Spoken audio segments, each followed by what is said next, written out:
किंतु आप झूठ बोलकर ठगोगे तो विश्वास और प्रेम की कमी हो जाएगी। बिन विश्वास भक्ति माने प्रेम, विश्वास नहीं रहेगा तो प्रेम खटाई में पड़ जाएगा, और प्रेम ही खटाई में पड़ जाएगा तो कलह शुरू हो जाएगा। इसलिए आप अपने सत्य और सदाचार से गृहिणी को अनुकूल कर सकते हो। आप झूठ बोलकर उसे ठग लो, किसी को भी ठगना नहीं चाहिए। पत्नी को क्यों ठगो भाई, वो जीवन संगनी है, उसको झूठ बोलकर क्यों ठगा जाए। हास परिहास में झूठ नहीं बोलना चाहिए। महात्माओं में कहावत है, रोगों की जड़ खांसी और लड़ाई की जड़ हंसी। अभी डॉक्टर साहब बैठे हैं, ये कहेंगे कि 3 सप्ताह तक खांसी न रुके तो टीबी सेंटोरियम चले जाओ, एक टेस्ट कराओ कि ये खांसी क्यों नहीं रुक रही है। और अब तो भगवान ने कृपा करके इतनी बढ़िया व्यवस्था कर दी है कि कहीं आपको जगह, वैसे तो भीड़ भाड़ खड़े होने पर मनाही है, लेकिन फिर भी आपको जगह चाहिए हो तो 4-6 बार छींक दो जोर से और खांस दो, तो चारों ओर एकदम सब आपके जगह खाली खाली हो जाएगी। महामारी के डर से लोग सब भग जाएंगे, भैया छींक पे छींक आ रही, खांसी आ रही, भैया दूर रह जाओ आते। अब तो भगवान ने कृपा करके ये परिस्थिति बना दी है। हास परिहास में भी झूठ नहीं बोलना चाहिए। धर्मराज युधिष्ठिर ने महाभारत में 1-2 स्थलों पर, कई स्थलों पर कहा है कि यदि मैंने हास परिहास में भी कभी झूठ न बोला हो, इसका मतलब है सत्यवादी कहते ही उसको है जो हंसी मजाक में भी कभी झूठ न बोले। झूठ क्यों बोलना, किस लिए बोलना। सच्ची बात तो यह है, हंसने की मनाही नहीं है, हंसना चाहिए, पर झूठ बोलकर हंसें ये ठीक नहीं। भगवान की तमाम लीलाएं ऐसी हैं जिनको कह सुनकर आप खूब हंस सकते हैं, वो हंसी की पूर्ति हो जाएगी आपकी, लेकिन झूठ बोलकर हंसी मजाक करके आप झूठी हंसी उड़ाओ, ये ठीक नहीं, ये दोष है। हंसी से मनुष्य के व्यक्तित्व की पहचान होती है। बहुत उत्तम प्रकृति के जो लोग होते वो दांत फाड़ के नहीं हंसते हैं, हा हा हा हा करके नहीं हंसते हैं। देखा होगा नाटक में, लीला में रावण आता है, कंस आता है तो कैसे हंसता है,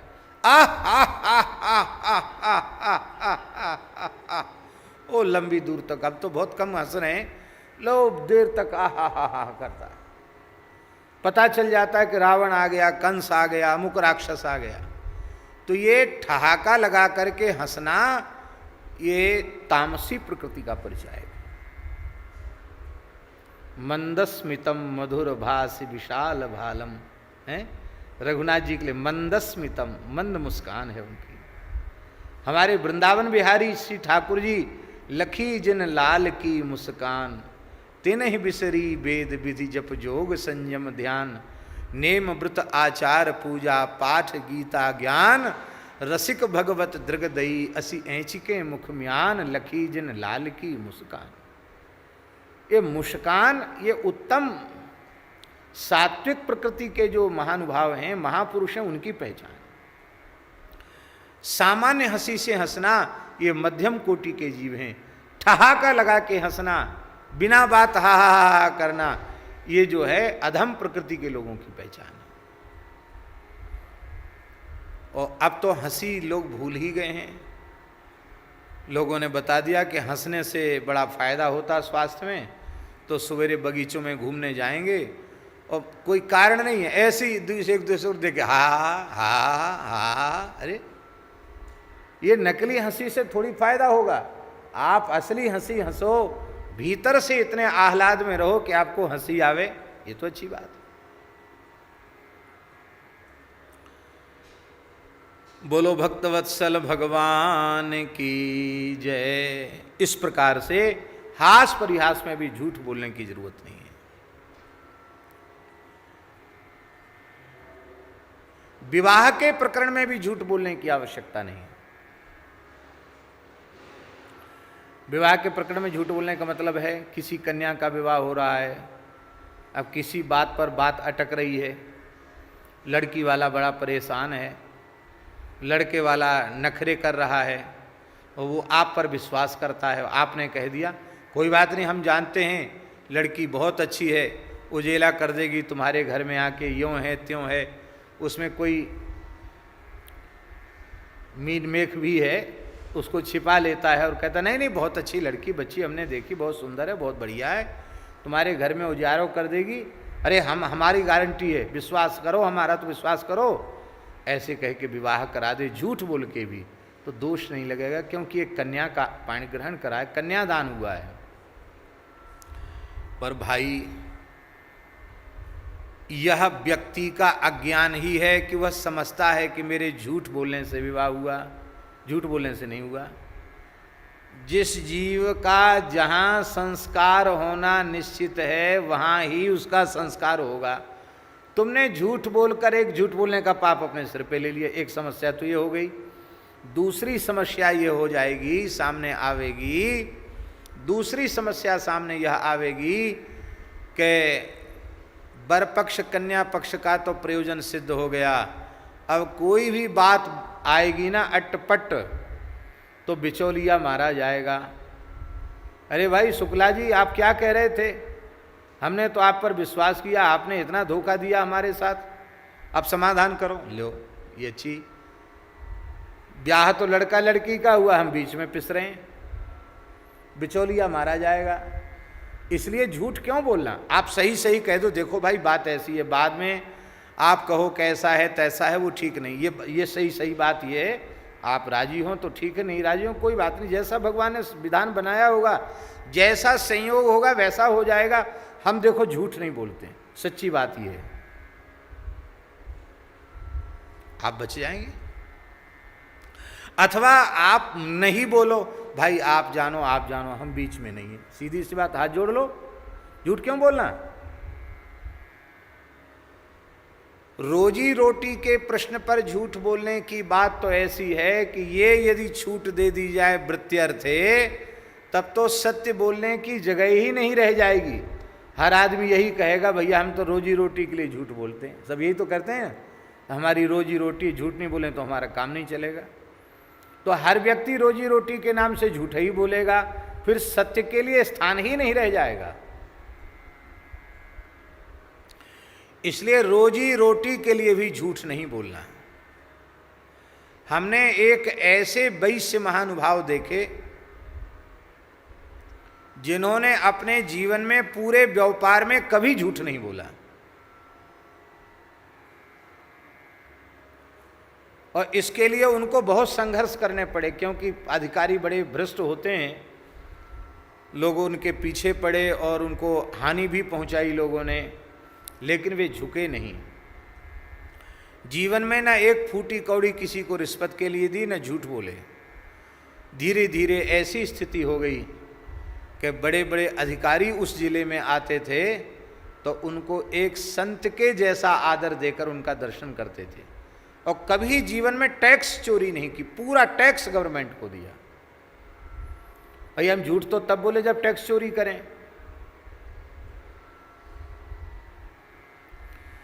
और उनका अंतिम जीवन इतना बढ़िया था, अपने बच्चों को सबको काम धंधा संभलाने के बाद कम से कम 10 सहस्रनाम तो वो रोज पढ़ते थे।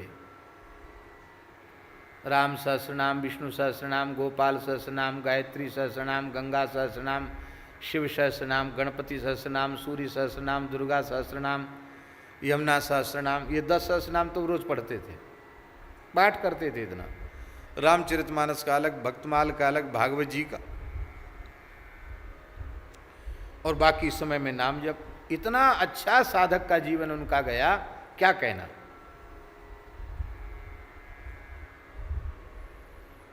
अब वो कहते थे कि हमको इच्छा ही नहीं होती कि मैं कहीं जाऊं, क्यों, मैं अपने आप में मस्त और व्यस्त रहता हूं। रोज रुद्राभिषेक करते थे।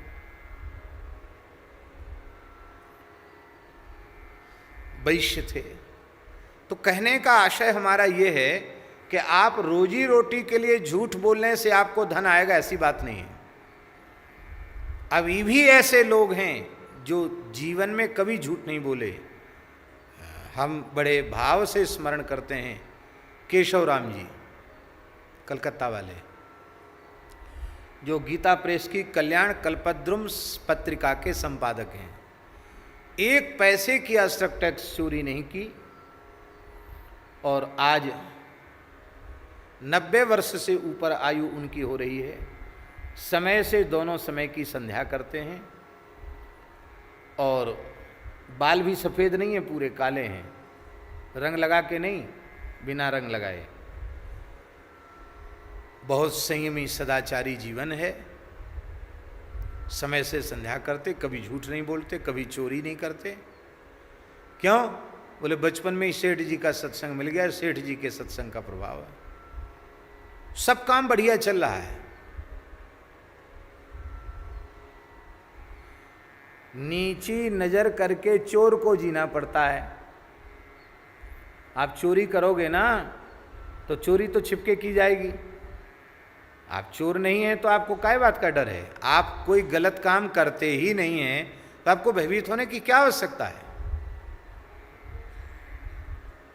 छोटे अधिकारी भी ईमानदार होते हैं तो बड़े निर्भीक होते हैं। आप तो जीवन भर रहे हैं सरकारी काम में। जो भ्रष्ट अधिकारी होते हैं वे बड़े डरपोक होते हैं। और छोटे पद पर है कोई अधिकारी लेकिन एकदम ईमानदार है, वो अपने से बड़े भी नहीं डरेगा, क्योंकि सत्य पर है ना, सत्य का बल उसके साथ है। प्राण संकटे, प्राण संकट में हो तो भी झूठ नहीं बोलना चाहिए। सत्य की रक्षा के लिए यदि आप अपने प्राण दे देंगे तो आप सब लोकों का अतिक्रमण करके ब्रह्मलोक सत्यलोक को प्राप्त करेंगे, वैकुंठ को प्राप्त करेंगे। और झूठ बोलकर आप बच जाएंगे तो कब तक बचेंगे भाई? अमर होके आए हैं क्या? मरना तो पड़ेगा ही। केवल गाय और ब्राह्मण 2 स्थान ऐसे हैं जहां हमें झूठ बोलने से, यदि गाय की रक्षा हो रही हो तो हमें झूठ बोल देना चाहिए। ब्राह्मण की रक्षा, ब्राह्मणोचित धर्म कर्म से युक्त ब्राह्मण। जीवन में भूल सबके हो जाती है, लेकिन एक महान विद्वान तपस्वी ब्राह्मण यदि नष्ट हो जाएगा हमारे सत्य बोलने से तो इस संसार की अपूरणीय क्षति होगी। इसलिए उस विद्वान को, उस धर्म की धरोहर को बचाना जरूरी है, क्योंकि वह बच करके भी इतना तप कर लेगा, इतना जप कर लेगा कि अपने दोष का परिमार्जन कर लेगा, अपनी भूल को सुधार लेगा। इसलिए उसे सुधरने का अवसर दिया जाना चाहिए, इसलिए ऐसा कहा गया। और गाय वैदिक सनातन धर्म का मूल है, इसलिए जड़ की सुरक्षा तो यत्न पूर्वक करनी ही चाहिए। हमने जड़ को बचा लिया तो सारा वृक्ष बच जाएगा। गाय बच गई तो धर्म बचेगा, राष्ट्र बचेगा, सब कुछ बच जाएगा। और गाय नष्ट हो गई तो सब कुछ नष्ट हो जाएगा। मत मानो ईश्वर को, मत मानो धर्म को, बने रहो कम्युनिस्ट विचारधारा के। ठाकुर जी ने थोड़ी सी कला दिखाई तो एक कम्युनिस्ट देश से ही उपद्रव शुरू हुआ, कम्युनिस्ट देश से ही उपद्रव शुरू हुआ और थोड़ी ही देर में पूरे विश्व में व्याप्त हो गया।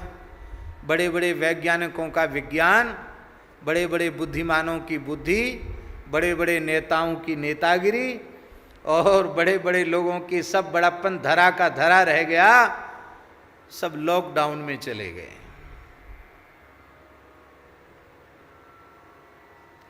अब भी धर्म को मानो, अब भी ईश्वर को मानो। ये दिन हमें क्यों देखने पड़ रहे हैं? क्योंकि हम ईश्वर से, धर्म से दूर हो गए हैं। वर्तमान श्री गोवर्धन पीठ के आचार्य चरण जगत गुरु शंकराचार्य परम पूज्य प्रातस्मरणीय अनंत श्री समलंकृत श्री स्वामी निश्चलानंद सरस्वती जी महाराज ने एक वक्तव्य दिया, दीनबंधु उदासी ने हमको सुनवाया।